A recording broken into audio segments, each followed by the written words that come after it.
What is the pain in me you would like to heal?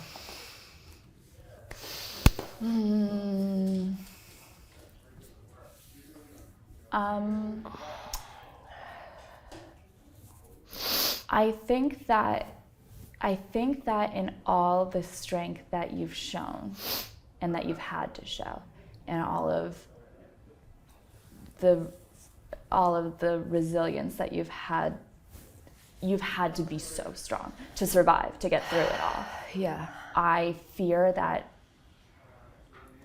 that there's pain that you need to dig up in a safe space to heal.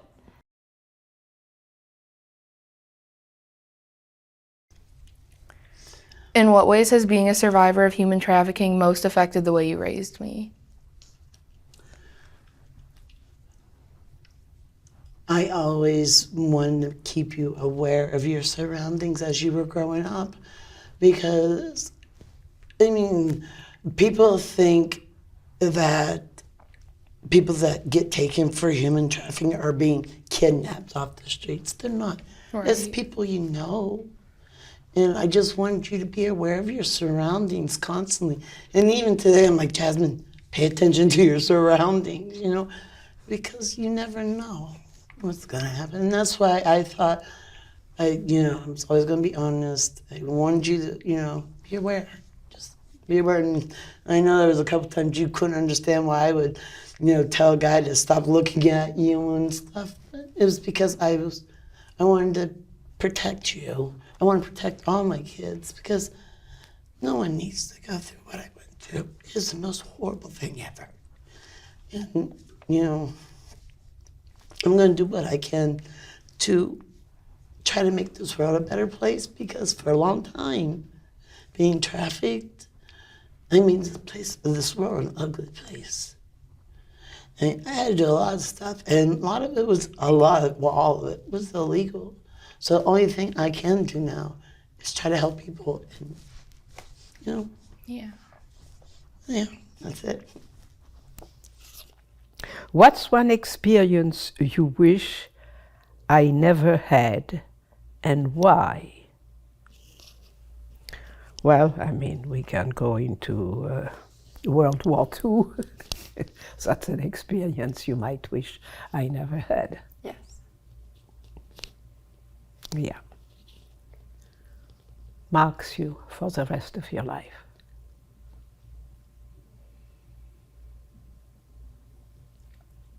I will ask you questions forever about it, And I will answer.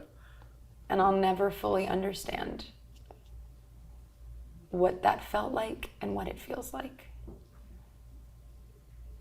And what it feels like to read the news now with the information and the visuals that you have seen and the horror that you've lived through. It's beyond.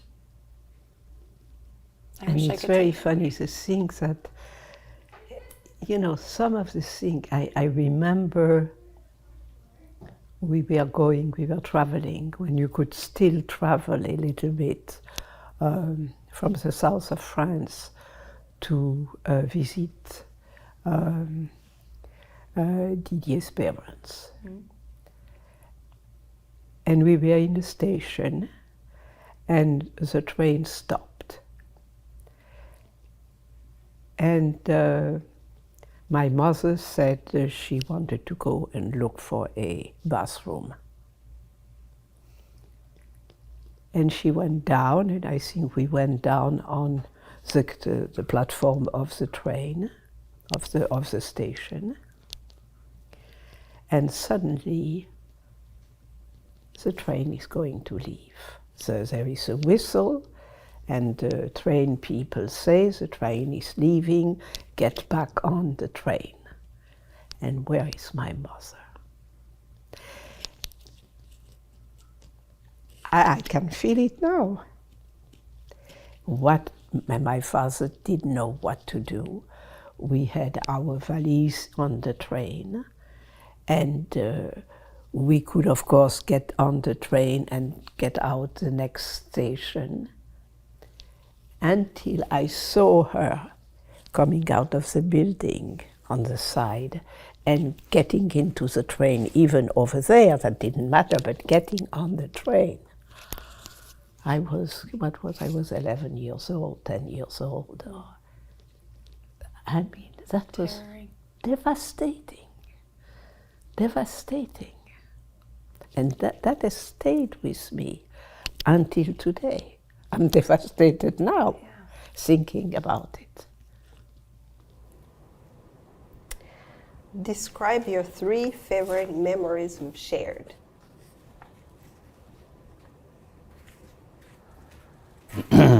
Okay, so the first memory I've shared with you was about the genocide, how I survived in genocide, and the second thing I told you about the orphanage, the French orphanage back in Congo, back home, and how we were sleeping on the floor, stuff like that. We were laughing like, something. Yeah. So the third one, I told you about my mom.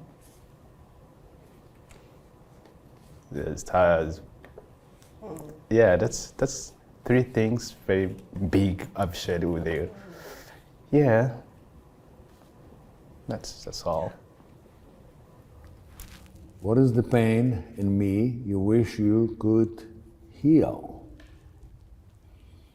I think there's 2 in there. There's 2. Oh, 2? Okay. What is the pain in you I wish I could heal? I don't know if you have any pain. No, this is to me, to you. I know, so I don't know what to ask you. I don't think you have pain. I think you sometimes have some regrets of leaving your parents. You? You.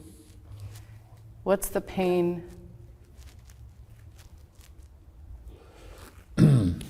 Right? The pain that I think I wish I could heal in you. I don't know if it's pain, but I think you have a little bit of regret sometimes that you left your parents back home. Maybe. No, but you don't tend to regret and you don't tend to look back. What's done is done. What's done is done, but I think, But they were far, they weren't here. They also, but I don't know if that's pain. You know my history of survival during the Holocaust, so, if all that pain could be taken away, but as long as I took that, facing it and overcoming it, then basically there is no really pain to heal. To heal. Yep. I didn't let myself to be hurt. Yep. And that's what I'm teaching you. Not to let myself hurt, not to distance but to say, hey, I'm strong enough, I can take everything, and optimistically, and my saying, if a brick falls off the building, you'll be happy that the whole church didn't fall on you, because it might happen. So, are you okay? Then, so I don't think you have anything to away from me. How do you describe me to others? Okay. I describe you. That you should tell behind my back, not in front of me. Well, first of all, listen, I do mention your background, that you were a survivor, and that you are a role model, that, considering what you went through in your life, now the amount of volunteer work that you do, I mean, Big Apple greeter, but getting back to how I describe you, sincere, straightforward, you say it as it is, you don't pull any punches. I mean, look, during those months that I was going through all my treatments, there wasn't I don't think there was a week that went by you didn't call or you didn't send an email. How are you doing? Is there anything I can do? Can I get something for you? Can I get something for your wife? You know. So that's it. Thank you. My turn. What is one experience you wish I never had?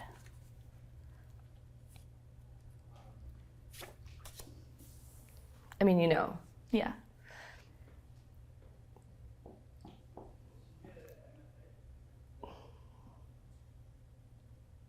Me too.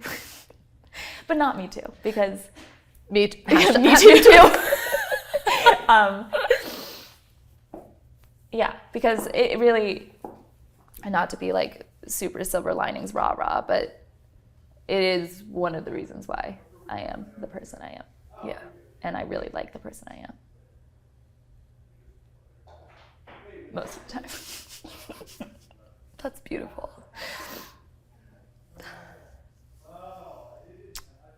That's beautiful.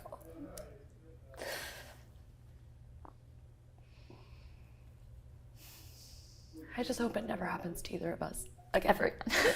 Yeah, I'm good. I've done my learning. I've done the growing. I'm over it. I'm just done. I'm so done. Yeah. Yeah. Well, and you're still like in yours. That's what's so hard. I'm in it so hard right Yeah. now. It's like, I mean, I think what you're going through with the trial is amazing. And I think that there's so much strength and resilience that's required in order to go through the criminal justice system when it has to do with sexual assault. But I mean, talk about just getting traumatized over and over and over and over and over again. Yeah.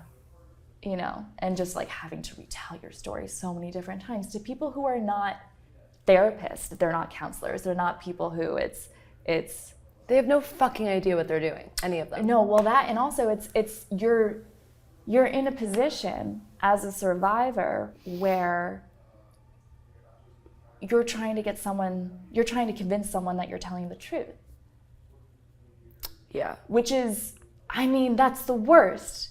That's the worst. And you have people, I mean, it's the most adversarial situation that you could be in as a survivor of sexual assault, having people who are there, exactly what they're trying to do is prove that it didn't happen. Yeah. What do you think others can learn from my story? Mm-hmm. It's easy. You have a huge story, but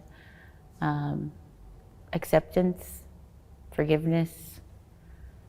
I think that's a lot of forgiveness, not all of your pedophiles, but also of yourself, because you've something that you've worked on and deal with.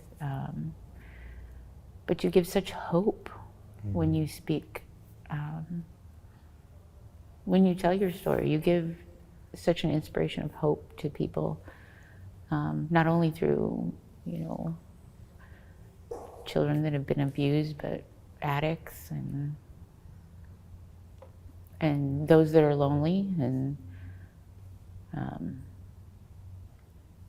because it's hard. You knew it was going to happen. It's just, you inspire a lot of people from your 38 years of life because of what you've been through and how you've dealt with it, because not everybody deals with it the way you do. I don't think any two people deal with it the same. No.